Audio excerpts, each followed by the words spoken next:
भोगीसाठी special अशी भोगीची भाजी केली जाते। हिवाळ्यामध्ये ज्या हिरव्या भाज्या अवेलेबल असतील त्या वापरून भोगीसाठी स्पेशल भाजी केली जाते।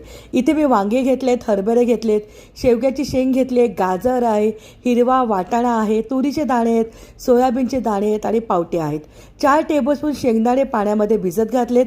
सगळ्या भाज्या सोलून आणि चिरून घेतलेल्या आहेत। इथे वाटण्यासाठी भरपूर कोथिंबीर, हिरवी मिरची आणि आलं घ्यायची आहे।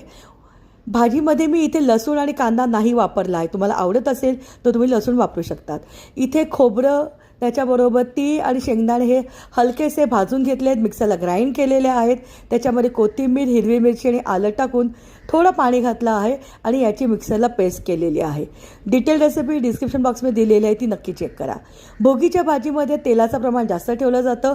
6 ते 7 टेबलस्पून तेलामध्ये जिरं, मोहरी, हिंग ची फोडणी करून त्याच्यामध्ये वाटलेला मसाला परतलेला आहे। हळद, लाल मिरची पावडर, सगळ्या भाज्या घातल्या आहेत। भाज्या परतून घेतलेल्या आहेत। भिजलेले शेंगदाणे घातलेले आहेत। या भाजीसाठी 1 वाटी पाणी गरम करून घातलेलं आहे।